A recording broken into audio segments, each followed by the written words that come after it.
Night. A low ceiling of clouds hangs over a tiny logging town in Washington state. At 3 a.m., the drizzle starts. Ordinary, familiar, until people realize it isn't water. It's jelly. Clear, bead-sized blobs spatter windshields and porches. A police officer hits his wipers. Instead of clearing, the smear is like petroleum jelly. By afternoon, people feel sick. Pets start dying. And the sky keeps dropping more.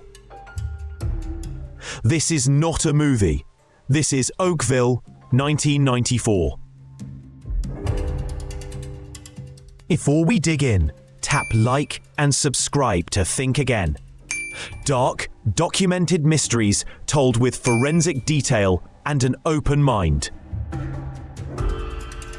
Oakville, Washington, August 7, 1994. In the pre-dawn hours, a translucent, gelatinous substance falls over a wide area. Locals later estimate roughly 20 square miles. For the next 3 weeks, it happens again and again. 6 separate events, according to contemporary accounts and later retellings. Police officer David Lacey reports his cruiser's windshield smearing like it's been greased. This is not hail, not rain, and not anything the town has seen before. By midday, symptoms spread. Nausea, dizziness, breathing trouble. Dottie Hearn collapses at home and is hospitalized. Her physician, Dr. David Little, initially thinks it's an inner ear problem or a virus, not the blobs. But even he agrees the substance should be examined. Animals fare worse. Multiple pets exposed to the gel become sick. Some die. It's impossible to ignore the timing. A hospital lab tech looks at a sample and reports seeing human white blood cells.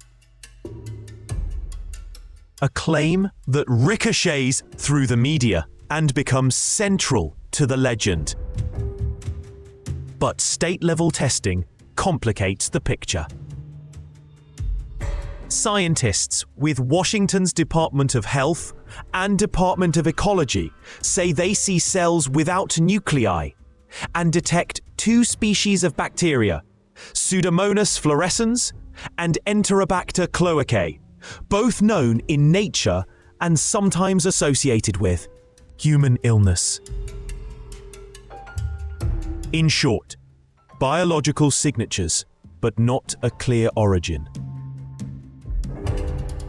Microbiologist Mike McDowell at the Department of Health cultures organisms from the gel.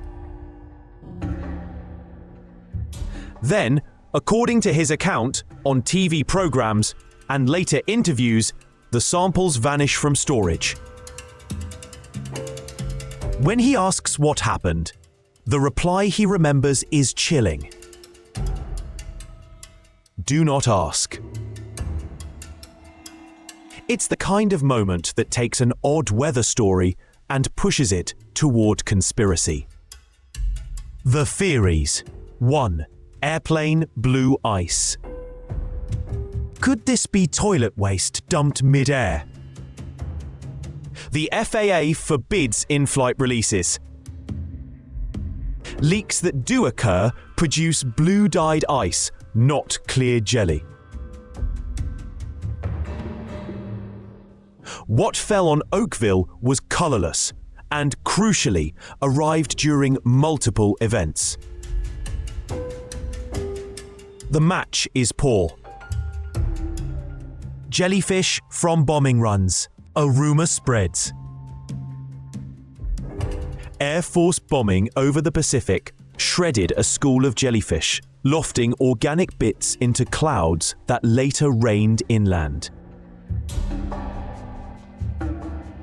It sounds cinematic, and it has been repeated in articles and local law, but there's no evidence such material would aerosolize, climb, and reprecipitate over land in this way. Science writers have called it unsubstantiated. Star jelly, nostoc, or slime molds. After heavy rains, mysterious jelly sometimes appears on the ground. Nicknamed star jelly, often actually algae or slime mold, e.g. nostoc. Skeptics argue Oakville's blobs may have been a terrestrial biofilm noticed after rain, not falling with it. The counterpoint is the sheer volume described and the way it coated cars and porches during the event. The phenomenon rhymes with star jelly, but the scale and the illnesses keep the debate alive. 4. Carbon monoxide or industrial polymer. Some have suggested carbon monoxide exposure from heaters or boilers to explain illness, with the gel being incidental. Others point to absorbent polymers, think superabsorbent granules, that swell into jelly on contact with water.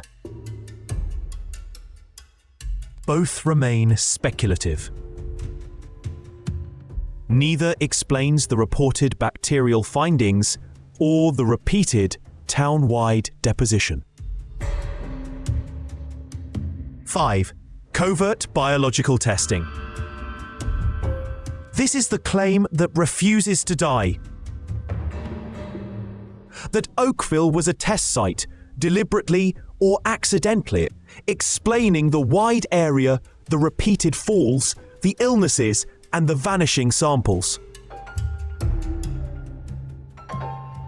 It's a powerful narrative, reinforced by timing post-Cold War, and a memorable quote. Yet, despite decades of retellings, no documents or admissions have surfaced to corroborate it. It remains a theory, not a proven fact. Strip away the speculation, and several points remain on firmer ground. The first event occurred August 7th, 1994, in Oakville, Washington. Multiple subsequent falls were reported over the following weeks. Dozens reported flu-like illness soon after the first fall.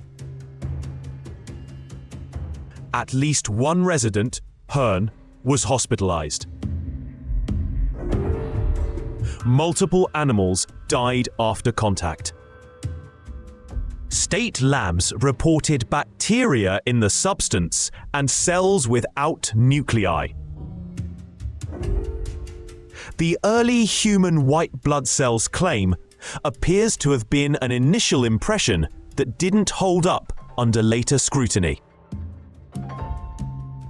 No verified sample remains today for independent retesting, which keeps the mystery unresolved.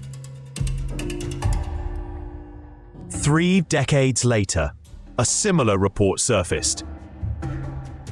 In April 2025, residents of Rochester, Washington, a short drive from Oakville, described gelatinous goo falling during a storm.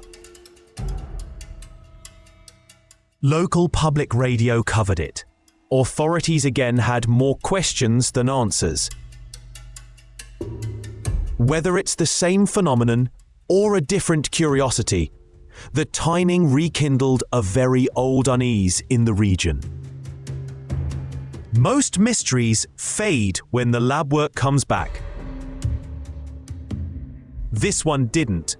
You have eyewitnesses, physical samples, illness clusters, and just enough contradictory lab notes to keep every theory alive. The story lives in the space between weather and biology, between accident and agency. It presents us with a question many people quietly ask. If something deeply anomalous happened over a small town in the middle of the night, would we even recognize it for what it was? If you lived in Oakville in 1994, what would you have believed? Bad luck, bad science, or something deliberate? Tell me in the comments what explanation convinces you most.